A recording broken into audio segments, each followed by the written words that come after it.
Colonel Smiley from Bardstown was the first one who gave us orders to fire from our part of the line. And then I reckon there was a pretty considerable noise. Directly after the firing began, Captain Patterson, I think he was from Knox County, Kentucky, but an Irishman born, came running along. He jumped upon the breastwork and, stooping a moment to look through the darkness as well as he could, he shouted with a broad North of Ireland brogue, "Shoot low, boys, shoot low! Rake them, rake them. They're coming on their all fours." It was so dark that little could be seen until just about the time the battle ceased. The morning had dawned, to be sure, but the smoke was so thick that everything seemed to be covered up in it. Our men did not seem to apprehend any danger, but would load and fire as fast as they could, talking, swearing, and joking all the time. All ranks and sections were soon broken up. After the first shot, everyone loaded and banged away on his own hook. Henry Spillman did not load and fire quite so often as some of the rest, but every time he did fire, he would go up to the breastwork, look over until he could see something to shoot at, and then take deliberate aim and crack away. At one time I noticed, a little on our right, a curious kind of a chap named Ambrose Odd, one of Captain Higdon's company, and known among the men by the nickname of Suki, standing coolly on the top of the breastworks and peering into the darkness for something to shoot at.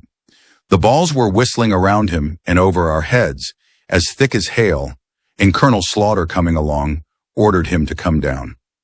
The colonel told him there was policy in war and that he was exposing himself too much.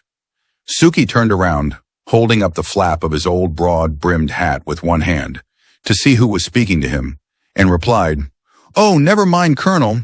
Here's Suki. I don't want to waste my powder, and I'd like to know how I can shoot until I see something."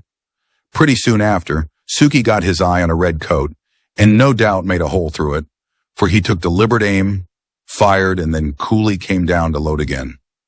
During the action, a number of the Tennessee men got mixed with ours. One of them was killed about 5 or 6 yards from where I stood. I did not know his name. A ball passed through his head and he fell against Ensign Weller.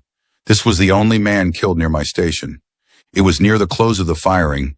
There was a white flag raised on the opposite side of the breastwork, and the firing ceased. The white flag, before mentioned, was raised about 10 or 12 feet from where I stood, close to the breastwork and a little to the right. It was a white handkerchief, or something of the kind, on a sword or stick.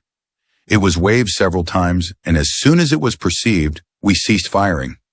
Just then the wind got up a little and blew the smoke off so that we could see the field.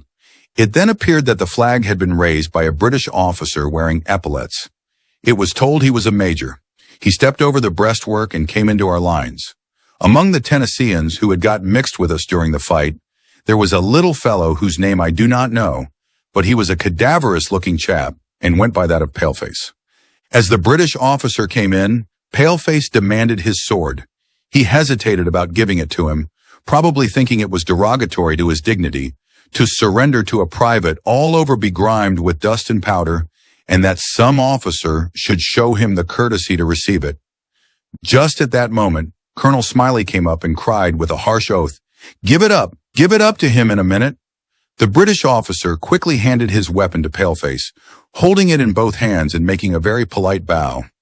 A good many others came in just about the same time. On the opposite side of the breastwork there was a ditch about 10 feet wide, made by the excavation of the earth, of which the work was formed. In it was about a foot or 18 inches of water, and to make it the more difficult of passage, a quantity of thornbush had been cut and thrown into it. In this ditch a number of British soldiers were found at the close under the breastwork as a shelter from our fire. These, of course, came in and surrendered. When the smoke had cleared away and we could obtain a fair view of the field, it looked at the first glance like a sea of blood. It was not blood itself which gave it this appearance, but the red coats in which the British soldiers were dressed. Straight out before our position, for about the width of space which we supposed had been occupied by the British column, the field was entirely covered with prostrate bodies. In some places they were laying in piles of several, one on the top of the other.